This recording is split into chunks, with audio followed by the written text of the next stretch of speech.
Mas, em todo caso, bom, então ele disse assim, bom, mas eu falei, mas eu... Aí ele disse assim, tem que ir 50 quilômetros e entrar 50 quilômetros numa picada lá no meio do mato, né? E eu falei, eu acho que não vou, não, porque eu tô com a minha esposa também, aí ela acho que é meio alérgica a mosquito, aí vai ter muitos mosquitos lá e tal. Não, não, venha aqui, porque a gente está com duas caminhonetes Hilux, cabine dupla e tal, com ar-condicionado, a gente liga ar-condicionado e vai, então não tem problema, não vai ter mosquito, não vai ter pernil. Falei, bom, então vou, né? Bom, qual era o projeto deles? O projeto deles era o seguinte, eles estavam fazendo dendrometria, estavam medindo o crescimento de diversos tipos de árvores lá de uma área que eles delimitaram lá.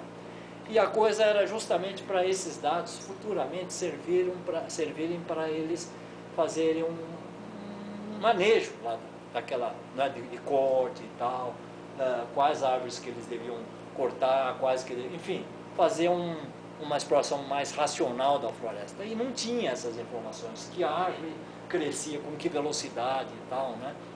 E isso tudo, na hora que, porque eles encostavam um pininho lá, que aquilo ia recuando à medida que a árvore ia crescendo, né? E depois aquilo já era, estava tudo online lá e tal, saía no gráfico, já tinha um histograma, tinha não sei o que. Bom, e depois tinha um pessoal lá fazendo mestrado, doutorado, assim, com esses dados aí na área de engenharia florestal, né? Bom, eu falei, achei interessante e tal, né? Essa é dendrometria, né? Estava medindo as árvores, o crescimento das árvores. Bom, mas aí o terceiro item, que é muito utilizado aqui também no Brasil, esse tipo de indicador, são os sedimentos lacustres. Bom, no Brasil até que não tem muitos lagos, né? Porque se você vai nesses países que sofreram glaciação pleistocênica, quaternária, é impressionante. Você vai na Escandinávia, por exemplo, o número de lagos que tem. No Canadá, é impressionante. São milhares e milhares de lagos, né? Porque grande parte daqueles lagos, a geleira ia assim pelo vale, aí depois ele transportava os tios, né? E depois aí ele formava a morena terminal, lá no final. Aí aquela morena terminal funcionava como um verdadeiro dique, assim, não é? Aí depois havia o degelo, então formava um lago lá. Então, dessa maneira existem milhares e milhares de lagos, assim, né? No Canadá, todos os países que sofreram a glaciação pleistocênica, principalmente, não é? Porque realmente o que aconteceu durante a glaciação, hoje em dia você vê na paisagem diretamente hoje em dia, né? Mesmo aquele relevo lá de todo, né? Cortado daquela do Matterhorn, por exemplo, lá da Suíça, lá, né? Todo pontiagudo assim e tal, né? Bom, então os sedimentos lacustres, aqui no Brasil não tem muitos sedimentos lacustres, quer dizer, não tem muitos lagos, muito importantes, né? Mas de qualquer maneira têm sido feitos vários estudos, e nesses estudos, assim, eu acho que um tipo de amostrador que nós temos utilizado, assim, esse é um dos tipos de amostrador, existem outros, né? Esse daqui, por exemplo, é um tipo de amostrador que seria apenas um tubo de alumínio aqui, de 6 metros de comprimento, um tubo de alumínio de 3 polegadas mais ou menos de diâmetro, né? E vende nas casas de material de construção. Hoje em dia parece que está ficando cada vez mais difícil comprar tubo de alumínio, porque antigamente usava tubo de alumínio para irrigação, essas coisas, e tubo de alumínio é caro, né? Então hoje muitos tubos para irrigação, etc., estão substituindo por tubo de plástico, né? Que é mais barato, né? Mas de qualquer maneira você encontra um tubo de alumínio mais adequado e você acopla, aqui tem um motor também que vocês estão vendo aqui, o motor você pode acoplar através do motor um cabo assim, um mangote assim, que depois é preso lá no tubo, né? Aí vibra o tubo assim. Então, na verdade, esse motor assim, que provoca a vibração é usado em construção civil. O pessoal acho que usa como vibrador de concreto, coisa assim. Na construção civil eles usam esse tipo de equipamento. Agora, só que no nosso caso, então, a gente prende no tubo, e o tubo começa a vibrar, então ele penetra mais facilmente nos sedimentos e a gente ajuda um pouco, empurra um pouco também, não deixa só vibrando lá que ele não vai entrar, né? Você tem que guiar e ajudar um pouco também, não é? Mas aí ele entra e deforma menos o sedimento, principalmente se o sedimento for pouco consolidado. Se não for, se for só areia, aí você não consegue, porque a areia dá muito atrito, né? Então, o ideal do sedimento é sedimento mais ou menos mole, quer dizer, ainda não muito consolidado, e areno argiloso, quer dizer, tem que ter um bom teor de argila, e também matéria orgânica. Então, geralmente essas são as características de um sedimento lacustre, por exemplo, ou de um sedimento, por exemplo, de turfeira também. Porque a turfa, muitas vezes, mais de 50% lá, matéria orgânica, carbonosa, né? Então é boa para datação depois também, para o carbono 14. Então, turfeiras e lagos, assim, têm sido bastante estudados, né? E, inclusive, esse daqui, por exemplo, era um furo que era a cena de um... bom, essa cena você não vão ver mais hoje em dia, porque está era dentro de uma cratera provavelmente meteorítica, que ocorre aqui a uns 50 quilômetros daqui, perto de Colônia, aqui. Colônia, como é que chama? Tem aquele bairro lá também, Parelheiros, né? Parelheiros. Hoje em dia, essa cratera deve ter uns 3.000 metros de diâmetro. E depois é uma zona rebaixada, bem circular. Você vê, é muito bonito assim numa foto aérea, por exemplo. Você vê assim, então aquela coisa circular, rodeado de colinas assim, e aquela parte da cratera assim, bem plano, assim, uns 3.000 metros de diâmetro. Provavelmente uma cratera meteorítica. Quer dizer, eu estou falando provavelmente, por quê? Porque até agora não foi comprovado. Mas certamente, o que abriu aquela cratera lá? Porque já foi comprovado na nossa época, quando eu estava estudando geologia, lá na Alameda Grande, quando foi? 60 por aí, 1960 por aí, eu tinha um professor que era professor de geofísica.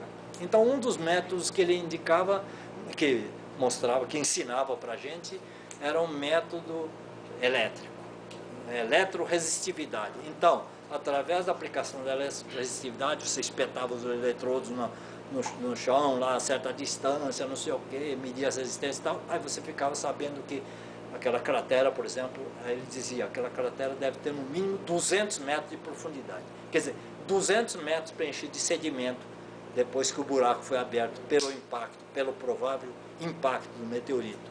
Agora, qual seria a maneira de provar definitivamente que a cratera é meteorítica? Era encontrar pedaços de meteorito. Nunca ninguém encontrou ainda. E além disso, seria encontrar uns tipos de grãos de SO2, não o quartzo, mas são minerais que têm a mesma ocupação do quartzo, SO2, dióxido de silício, mas minerais do tipo chamado coesita. Coesita é nome de talvez um americano, não sei o que é coal, né? Que é o COE, COE, né? Então tem esse mineral chamado coesita e depois tem estichovita, stichovite, né? Aí não sei de onde vem, mas são minerais de alta pressão de impacto e de temperatura também. São dióxido de silício. Então esses são indicadores, ou um pedaço de meteorito, ou encontrar pedaços de coesita estichovita. Aí estava comprovado.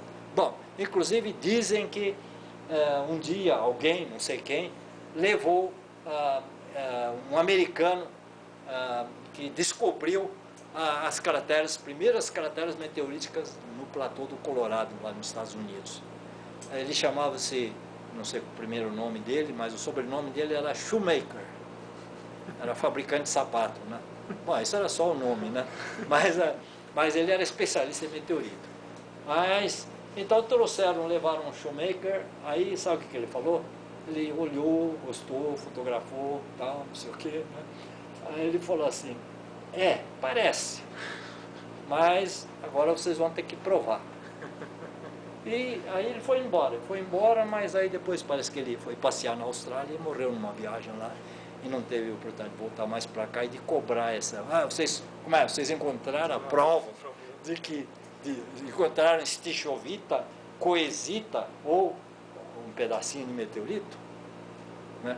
Não sei se vocês viram aí, tem um pedaço de meteorito desse tamanho assim no pátio aí da Geociências. Tá? Aquele parece que Goiás, não sei, Ita, qualquer coisa lá, o nome do lugar lá, né? Encontraram lá, é um pedaço grande até, né? Um bloco grande.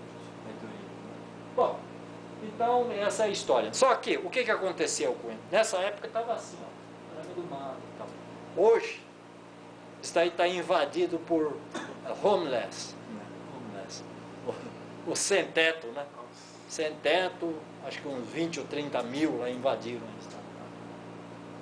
E para piorar mais ainda, na borda da cratera, assim, talvez pegando parte da cratera e parte fora da cratera, sei lá, uns 15 ou 20 anos atrás, aquele nosso ex-governador, chamado Quercia, o Quercia, né? Então o Quercia mandou construir um presídio. Bom, então não sei. Aquilo eu acho que foi lamentável, porque aquilo deviam ter preservado o local, né? Como um local até interessante assim, né? Inclusive lá perto tem até uma aldeia indígena também, não é? Então podia ter um lugar assim para um centro de lazer, de estudo, ambiental, não sei o que, uma série de coisas, justamente numa região onde moram pessoas muito pobres, né? Parelheiros, colônia e tal. Eu acho que isso teria sido uma boa coisa, deixar um negócio abandonado, né? Que você sabe como é que é, você deixa abandonado, dá aquela invasão lá e você não tira mais o pessoal de lá, né?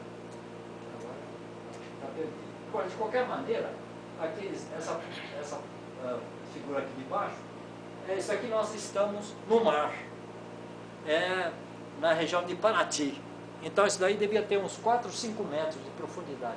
Aí o tubo e tal, nós coletamos uma amostra aí até. Então, para poder flutuar lá no mar, assim, a gente construiu. Isso daí foi obra nossa, aí, o Martin, que está lá agachado, lá segurando o tubo, lá meio forte assim, né? Porque ele estava segurando o tubo, ele era meio assim, forte assim, porque na França ele jogava rugby, né? E jogador de rugby não pode ser franzino, assim, né? Então era bom para trabalho assim também, braçal, porque ele tinha muita força. Exato. Escravo. Hein? Escravo. Mas, então, nesse lugar, tinha 2 tubos assim de PVC, uns 40 centímetros de diâmetro mais ou menos, 4 metros de comprimento. Aí a gente pôs 2 tubos desses, depois um estrado em cima, e a gente montou o tripé em cima e dava para fazer o furo assim também na parte coberta de água, assim, né? Até, sei lá, uns 3 ou 4 metros de água.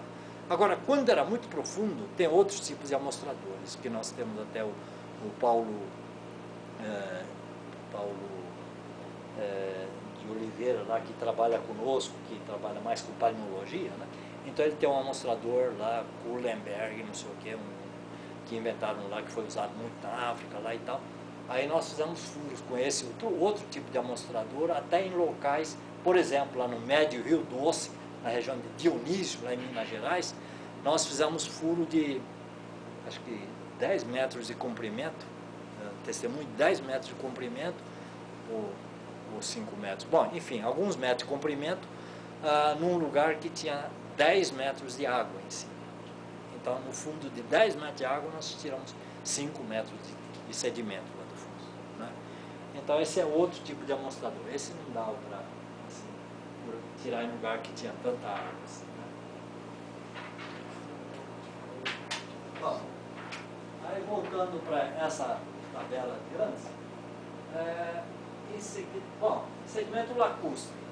Bom, você tira o sedimento lacustre com aqueles testemunhador ou com aquele que eu estava falando do lado do ponto. Bom, o que vocês vão examinar?